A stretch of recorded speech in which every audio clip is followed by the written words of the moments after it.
চিনবে কি গোরাই কমলিনী, কমলিনী চিনবে কি গোরাই কমলিনী, কমলিনী চিনবে কি গোরাই কমলিনী। কলিযুগে নদিয়ায় আসি তোমার লাগি হলাম রাধে, আমি নবীন সন্ন্যাসী, আমি রবীন সন্ন্যাসী, আয় হায় রবীন সন্ন্যাসী। রাধে তোমার প্রেম ঋণ আমি শোধ দেব বলে তাই নদিয়া আমি নবতীর্ণ হয়েছি। কলিঘর তিমির গোরাশলে জগজনে ধর্ম কর্ম রহুদূরে, অসাধনে চিন্তামণি বিধি মিলাইল জানি, গোরা আমার দয়ালের ঠাকুর। হ্যাঁ, গৌরের মতো দয়াল আর কেউ হবে না। তাই আমার গৌর হরি ভক্তগণদের নিয়ে সুরধ্বনি তীরে বসেছে গো, আর সুরধ্বনি তীরে বসে বসে ভক্তদের নিয়ে মনের কীর্তন গাইছে। গোরাই আমার বড় দয়ালের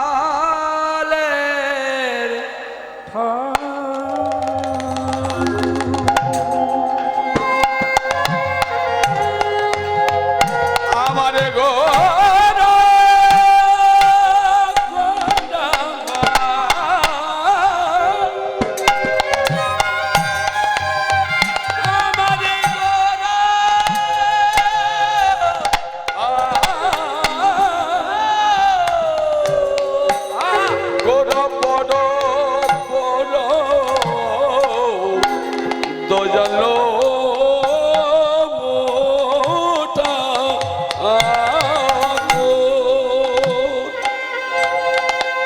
জাতি ধর্ম নির্বিশেষে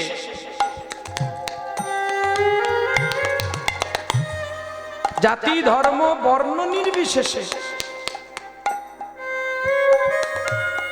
চৈতন্য মহাপ্রভু যে লীলা করে গেছেন জগতের মাঝখানে, যে লীলা আর কারোর পক্ষে সম্ভব হবে না। কারণ মহাপ্রভু এই কর্মটি করার আগে একটা শ্লোক লিখেছিলেন। শ্লোকটি আপনারা ভালো করেই জানেন সকলে। অশ্বমেধ গবালভ্যম সন্ন্যাস প্রলপৈতিকম দেবরেণ শতোৎপত্তি কলৌ পঞ্চ বিপর্যয়। বারে বাবা, মহাপ্রভু সকল ভক্তের কাছে অনুরোধ করেছিলেন যে তোমরা 5টা কাজ কেউ করবে না। কি কি? অশ্বমেধ যজ্ঞ, গোমেধ যজ্ঞ, নরমেধ যজ্ঞ, এগুলো কেউ করবে না। অশ্বমেধ গোভালভ্যম, অশ্বমেধ যজ্ঞ, গোমেধ যজ্ঞ, সন্ন্যাস প্রলপৈতিক, সন্ন্যাস কেউ নেবে না। আর দেওরের দ্বারা কেউ সন্তান সৃষ্টি নেবে না। দেখো মহাপ্রভু এই 5টি জিনিস মানা করে গিয়েছিলেন কলির জীবকে। কেন করে গিয়েছিলেন? সন্ন্যাসীর কাজ কত সুন্দর জানো? কেশব ভারতী মহাপ্রভুকে যখন সন্ন্যাস দেয় তখন বলেছিল একটা কথা, বলছে নিমাই তোমার সন্ন্যাসের পরে তোমার নাম আর গৌরহরি থাকবে না, তোমার নাম হবে শ্রীকৃষ্ণ চৈতন্য মহাপ্রভু। তখনই নিমাই চাঁদ মহাপ্রভু প্রশ্ন করেছিলেন কেশব ভারতীকে, আমার নাম কেন চৈতন্য মহাপ্রভু হবে? চৈতন্য মানে তুমি চেতনার দাতা, আর মহাপ্রভু মানে তোমার মতো মহান ব্যক্তি আর কলিযুগে জন্ম হবে না। মহাপ্রভু অবাক হয়ে গেছিল আর কেশব ভারতীকে প্রণাম করে বলেছিল, গুরুদেব আমি কি তোমার সেই কাজ করতে পারবো? তুমি যে এত বড় নামের ব্যাখ্যা আমাকে দিলে, আমি কি পারবো দয়া? ক্ষমা করো আমাকে তুমি।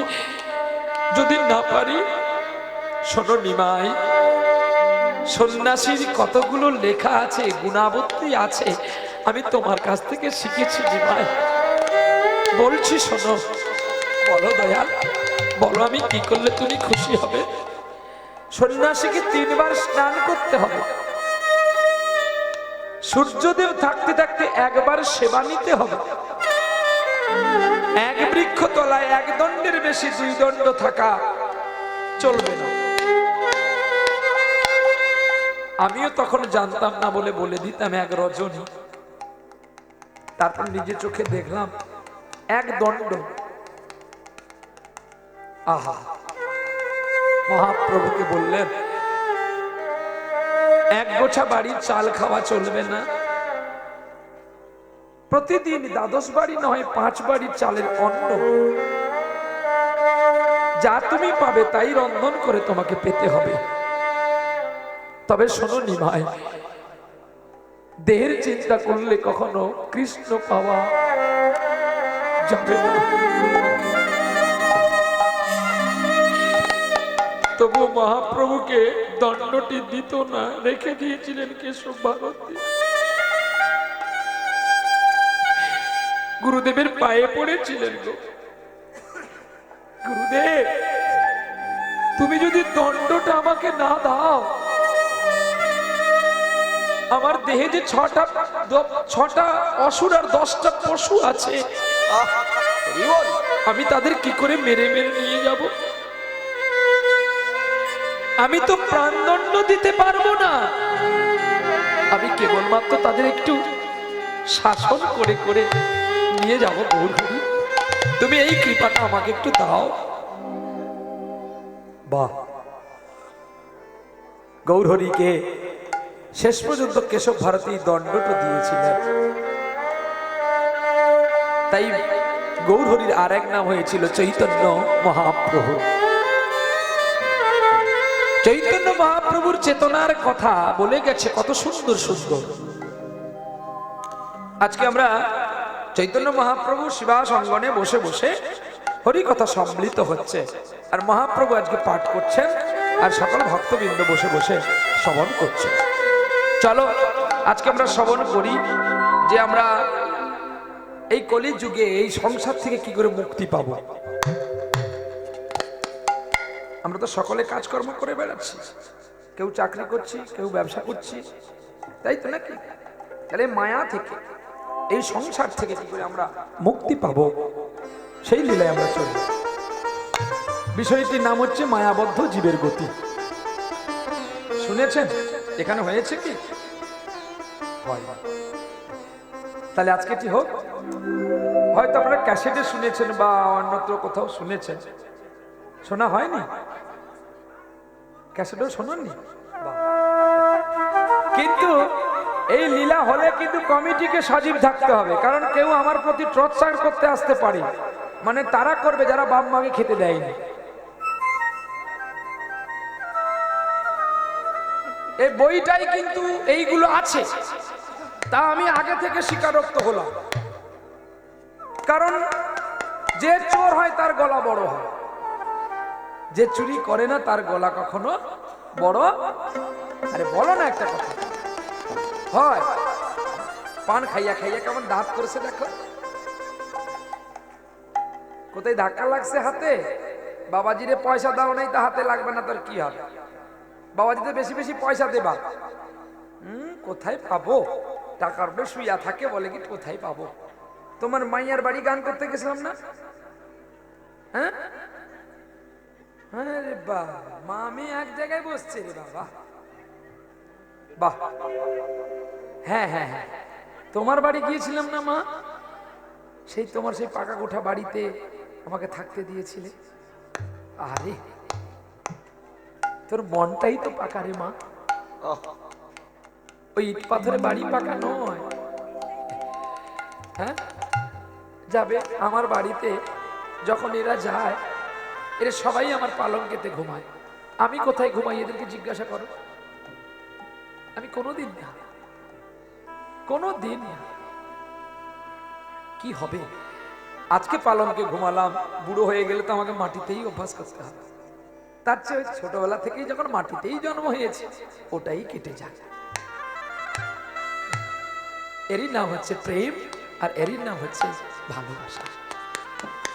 আমি ওদেরকে বলি তোরা ঘুমা, আমি ঘুমা, আমার মাটি ভালো, এটা আর একটা কারণ, আমি পড়ে যাই, ওপর থেকে পড়ে যাই।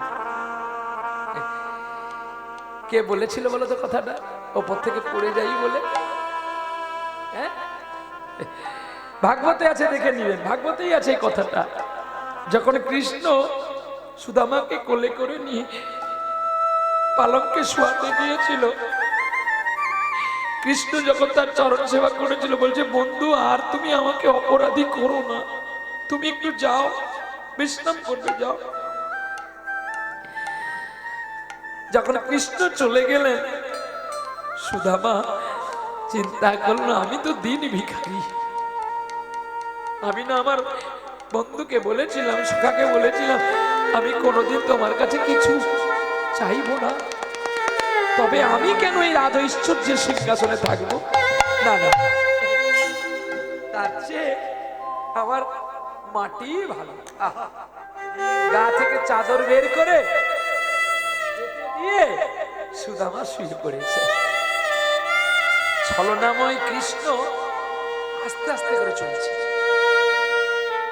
দেখবেন বিড়াল যখন মাছ চুরি করে খাবে, সে তখন কিন্তু তাড়াতাড়ি যাবে না, সে যে খাবে তার আইটেম নিচ্ছে, দিয়ে আস্তে আস্তে করে গিয়ে শুকছে কোনটার মধ্যে মাছ আছে। আর ঠিক কৃষ্ণ আহা ভক্তের কাছে যাচ্ছে যাতে আমার বন্ধুর ঘুমটা না ভেঙে যায়, গতি অতি মন্থর করে যেতে যেতে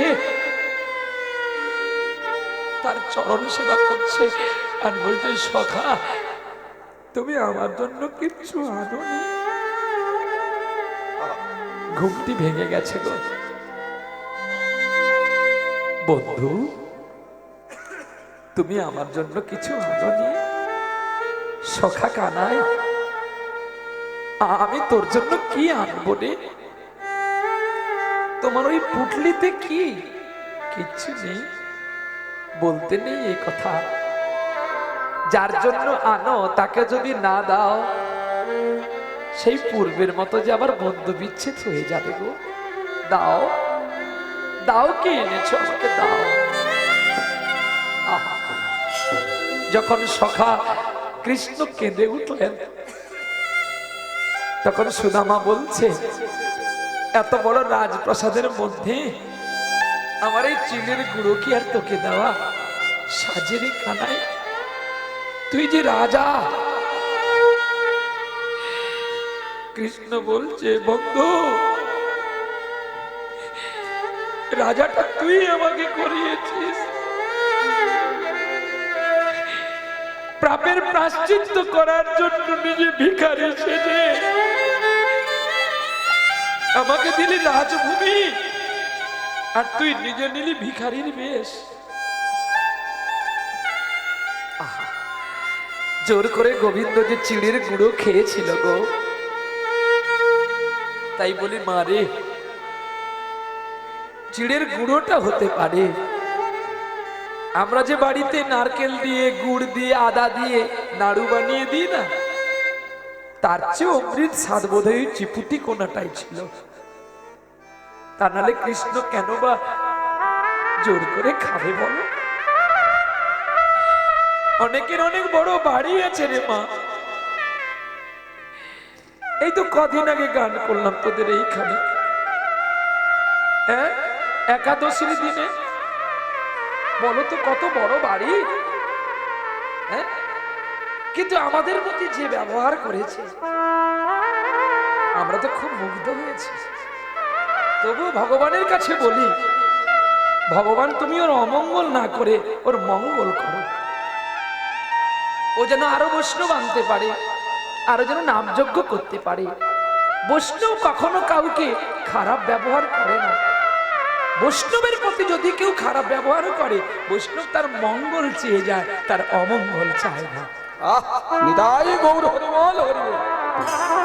এই ঈশ্বর ও অবুঝ জানে না বলে আমার প্রতি করেছে, ওকে তুমি শিখিয়ে দাও, ও যেন আর কারোর প্রতি এই অবুঝ ব্যবহারটা না করে।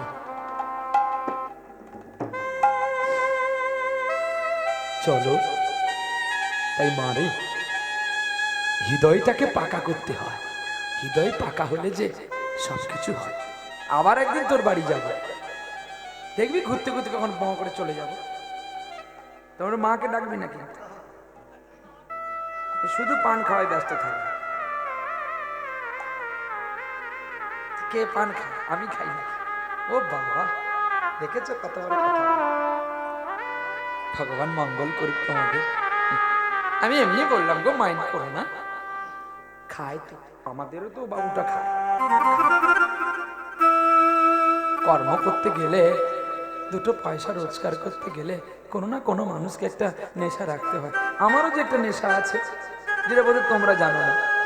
আমার একটা নেশা আছে, খুব নেশা। কি নেশা? খুব পড়বার নেশা। খুব পড়ি। একটু ফাঁকা পেলেই কার বাড়িতে কি আছে আলমারি খুলে দেখবে। মানে তা বলে টাকা পয়সা নেই, কি গ্রন্থ আছে একটু দেখবে, পড়বো শুধু। খুব নেশা।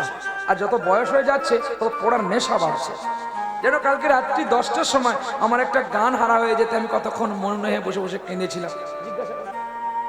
মাইকে গানটা বাজতিছে আর খাওয়ারের জন্য ডাকতেছে, বাবাজি তোমার খাওয়া হয়ে গেছে, সেবার ব্যবস্থা হয়ে যায়, তুমি চলে আসো। আর অনুপ ঝালোটার একটা সামার সঙ্গীত বাজতিছে, আমি পারলাম না তাকে। আমি তো এমনিতে কালা, এক কানে শুনতে পাই না, আর একটা কানে আসছে, অনেকটা দূরে মাইক বাজছে, তাই তাকে পারলাম না নিতে। যদি একটা লাইন আমি শুনতে পেতাম তো সঙ্গে সঙ্গে সার্চ করে গানটাকে শিখে নিয়ে আজকেই গিয়ে দিতাম। আমি যেমন আজও পর্যন্ত সন্ধ্যাবেলা, সকালবেলা রান্না সন্ধ্যাবেলায় খাবো না, খাওয়ার পাতায় বসার আগে তোমায় থালায় দিতে হবে। আজকের দিনে যেমন কালকে খাবো না, আমি নতুন নতুন গান রচনা করি, নতুন গাই। তাই মানুষ রূপী ভগবান এই জানোয়ারকে ভালোবাসে। তাই চলো আজকে শুনবো আমরা মায়াবদ্ধ জীবের গতি। মহাপ্রভু ভক্তদের নিয়ে হরিসভা করেছে, আর হরিসভার মাঝে বসে বসে সকলকে কৃষ্ণ নাম শোনাচ্ছে। কৃষ্ণ নামের ডাকে তারাটা কে বাজালি অন্তরে, কৃষ্ণ নামের এক তারাটা কে বাজালি অন্তরে, কৃষ্ণ নামের এক তারাটা কে বাজালো অন্তরে। কৃষ্ণ নামের এক তারাটা কে বাজালো অন্তরে। কৃষ্ণ নামের এক তারাটা কে বাজালো অন্তরে। মনে যে আমার পাগল করে, ওরে কার তোরে কে যে মরে। কৃষ্ণ নামের এক তারাটা কে বাজালো অন্তরে, কৃষ্ণ নামে বলুন ধ্বনি। কে বাজালো অন্তরে। মনে যে আমার সদাই ডাকে, চিনি না চিনি না, না চিনিলে তার সনে যে প্রেম করা হয় না। দয়াময় কৃপাময়, দয়াময় কৃপাময়, দয়াময় কৃপাময়, দয়াময় কৃপাময়। বলছে মন তোরে যে আমি চিনি চিনি করি করি, তোকে তো চিনতে পারি না, তাহলে প্রেম করবো কি করে? যদি না চিনি তাহলে প্রেম তো হবে না, তাহলে চিনতে হবে। যারা চিনে নিলাম সে ভুলে গেল, যারা চিনে নিলাম সে ভুলে গেল, এই দুনিয়ারই কারখানা। কৃষ্ণ নামের এক তারাটা কে বাজালো অন্তরে। কৃষ্ণ নামের এক তারাটা কে বাজালো অন্তরে। মনে যে আমার পাগল করে, কার্তনিকে দিল রে। কৃষ্ণ নামের এক তারাটা কে বাজালো অন্তরে, কৃষ্ণ নামের এক তারাটা কে বাজালো অন্তরে। ভাবছো কেন মিছে মিছে ও বসে ভাই, যার ভাবনা তিনি ভাববে, একবার তুমি ভাবো কানাই। ওরে মন পাগল মন, ওরে মন পাগল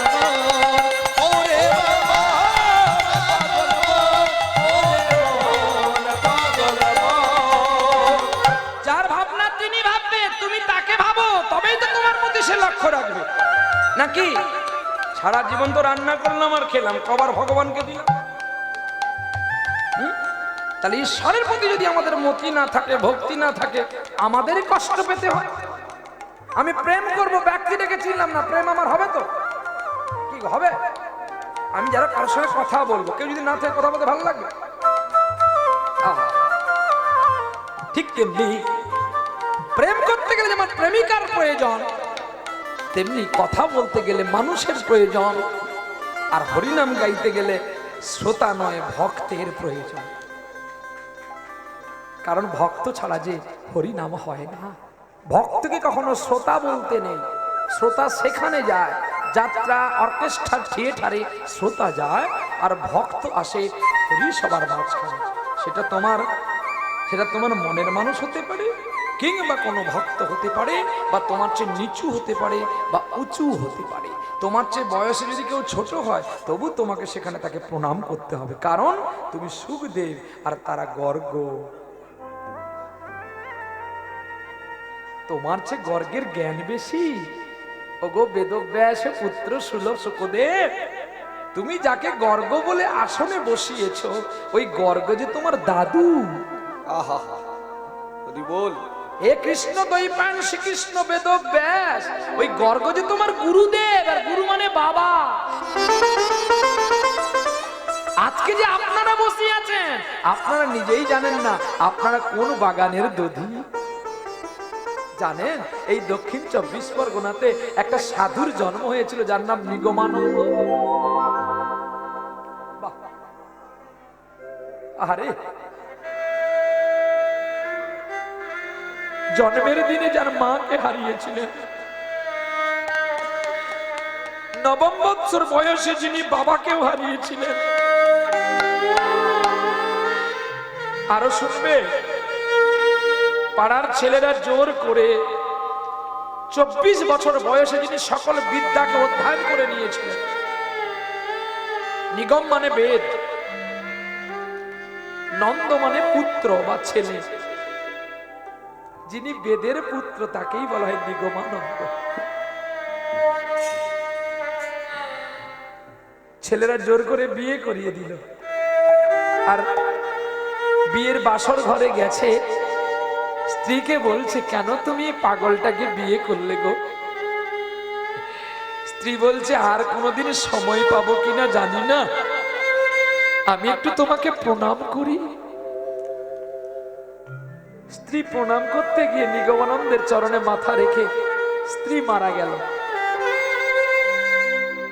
বলুন তো, সে মানুষটা কত সুখী আছে? কি গো, যে বাল্যকাল থেকে জ্বলছে, আজকে আনন্দের দিনে যদি তার স্ত্রী বাসর ঘরে মারা যায়, নিগমানন্দ বেঁচে আছে তো? স্ত্রীকে ছুঁয়ে প্রতিজ্ঞা করলো, মানুষ মরে কোথায় যায় আমি এইটা দেখব। শ্বশুর বাড়ির সবাই জানে জামাই আর মেয়ে ঘরের ভেতরে আছে। জমিদার বংশে বিয়ে করেছে নিগমানন্দ। শেষে কি হলো জানে? যৌতুকে যে সোনা দানা দিয়েছিল নিগমানন্দকে, সবকিছু খুলে দিয়ে স্ত্রীর কাছে রেখে একটা চিঠি লিখলেন, বাবা, আমি পারলাম না তোমার মেয়েকে আমি রক্ষা করতে। তোমার মেয়ে কোথায় গেছে আমি তার সন্ধানে চললাম। যদি কোনোদিন সন্ধান পাই, তাহলে তোমাদের সঙ্গে এসে দেখা করবো। বাবা, খাওয়া নেই, ঘুম নেই, দিনের পর দিন, রাতের পর রাত হেঁটেছে নিগমানন্দ। হিমালয় চিত্রকটে চলে এলেন, আর সেখানে এসে যোগ সাধনা করতে দেবাদিদেব মহাদেবকে লাভ করেছিল। দিয়ে বলেছিল, বাবা, মানুষ মরে কোথায় যায় আমাকে তুমি বলে দাও। বলছে, খোকারে, সেই তত্ত্ব তো আমি জানি না, ব্রহ্মাও জানে না, জানে বিষ্ণু। তুমি আমাকে ওই জায়গায় একটু নিয়ে চলো। অনেক কষ্টে দেবাদিদেব মহাদেব নিয়ে গিয়েছিলেন, গোবিন্দ কৃপা পেয়েছিলেন নিগমানন্দ। গোবিন্দকে প্রশ্ন করেছিল, নিগমানন্দ তুমি যদি বাবা হও তাহলে পুত্র মেরে তোমার কাজ কি বলো তো? সঙ্গে সঙ্গে বলে উঠেছিলেন, নারায়ণ খোকা তুমি জানো না এর নাম হচ্ছে মর্তধাম। এখানে যে আসবে যাত্রা সরে গেলে তাকে আবার পোশাক খুলে দিয়ে পালিয়ে যেতে। এটা চিরস্থায়ী প্যান্ডেল নয়, এটা অস্থায়ী প্যান্ডেল। মানুষ ভাবে চিরস্থায়ী প্যান্ডেল। 40 বছর পরমাই নিয়ে সে বলে আমি অনেক কিছু করতে পারবো, কিন্তু না, যতটুকু না করলে নয় ততটুকু করো, আর বাকিটুকু সময় ঈশ্বর চিন্তা করো। ঈশ্বর তোমাকে ঠিক বয়ে দিয়ে যাবে যদি বিশ্বাস রাখো।